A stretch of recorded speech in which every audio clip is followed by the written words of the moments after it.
Hi, my name is Markus. We're here at the Productronica 2013. And here with me at the EPP booth is Stephen Randers. You're Business Development Manager for X-ray and CT, and you're with Nikon Metrology. Good to have you here. Thank you for your time. Thank you. Nikon Metrology is one of the exhibitors at this year's Productronica. What news or what innovations do you present at the booth? So this year we're presenting some innovations, mainly also on the software side. If you're looking at the X-ray inspection, we're already doing this inspection for several years. But we see in the market a tendency towards more complex components, to more complex assemblies. And from our side, with our technology and with new software algorithms, we try to cope with those. So with the multi-layer boards, checking ball grid arrays on multi-layer boards, so ball grid arrays that are often hidden behind other components. So with improved intelligence in the software algorithms, we can cope with that. We can test those. On the other side, the software needs to be more easy to handle, so we also completely changed the user interface of those softwares.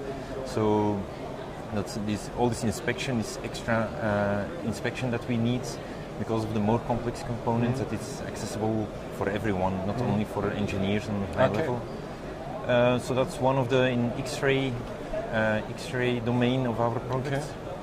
If we go to the microscopes, we have some stereo microscopes where we increased the zoom ratio so that you can go from complete components to really small microscopic level, and still keeping a high standoff. So where we say, that kind of zoom is normally only used for microscopes where you're very close to the part, which is inconvenient if you have boards that are well packed. So we now have a microscope where you have a lot of extra zoom and a long standoff to the part, so you can rather fly over the components of a completely populated board. So that's also something new that we present. And then something else is on the automated machines where we do automated inspection. We say we have a new edge detection, so extra lightning, so that the edges can be detected much easier and much quicker. So it's mainly improvements, so not a big step, but mainly improving the existing products. Look at the market, look at the trends where we see this entire markets becoming smaller, so the scale factors that you see every year, so everybody pushing more functionalities in every time smaller devices, and so we're following this with the extra automated inspection. And which target groups are you focusing on? Here at Productronica, it's mainly assembly, checking the solder quality, typical problem solder quality, checking the checking availability of components. That's an easy one, and then of course checking for cracks. If we are going to look at CT scans, for instance, of the parts, not only simple X-ray but also CT scans, looking at different single layers. So that's mainly assembly. But of course, with the microscopes, we can also go to the components themselves, checking the same conductor. You talked about better usability of your software. Was that a demand that came from the customers, that not only specialists can use your technology? It's quite a clear demand where we see that in the past we had two users, so really the specialist and the operator.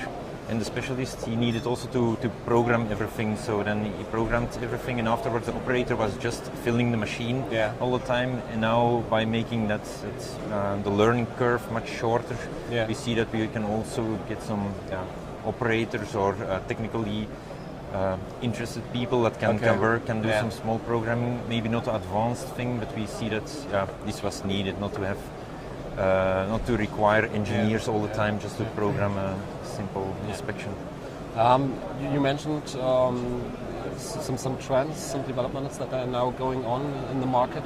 What kind of other trends do you see? Yeah, we have two things: parts getting more complex, but also getting smaller.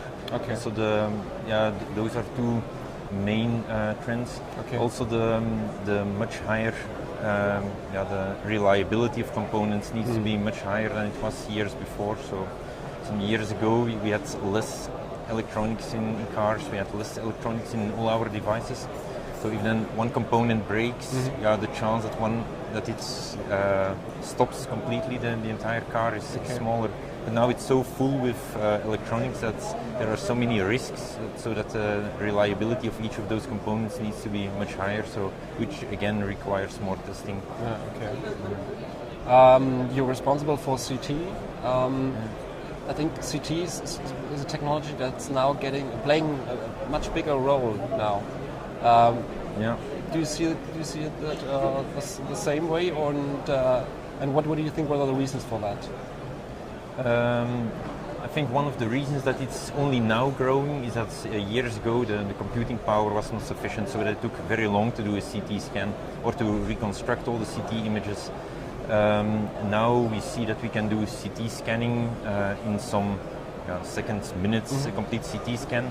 Of course, high quality scans still takes longer, but then quick scans in minutes, and then also the computation behind it to create a 3D volume is so fast nowadays that that's not a showstopper anymore. And then also people are realizing that the inside of components is can be scanned as well. So just the existence of the technology also pushes the ideas and forward for people to realize that it can be tested and to test it afterwards with such a technology. Okay. I think it's something that we see already for 5 years. We really see a good growing market in these CT markets. So we don't only use it for electronics, of course. It's starting from very thin materials, still very high density components for aerospace industry, where we scan till 450 kilovolt. That's microfocus spots, spot size and resolution. But for the electronics, it's something in between in size, and there as well we use it quite often to detect internal defects and to find out where exactly they are and which layer. And so that's quite often used in getting more market. What do you think how the market developed in 2013, and maybe you have any predictions for 2014? In general, we see, so if we look at the news, we hear everything about the crisis, but if you look at the European and US market, we don't notice this so much in our sales in the electronics domain. If we look at the Asian market, there has clearly been a little bit of slowdown with respect to 2012. We're also selling a little bit in a different market there. So Europe selling mainly in the assembly markets, in Asia selling rather in the component semiconductor market. So we're not so sure what the reason is that we see this difference. 2014 we expect again an increase in the investments, partially because some of the investments are just frozen for a while and at a certain moment in time we still need it, and partially because we expect some recovery as well. Okay, so Mr. Renders, thank you very much. That was very interesting. Thank you, and I wish you still a nice fair and a very successful fair. Thank you. Yeah, thank you for your time. Thank you. Yeah.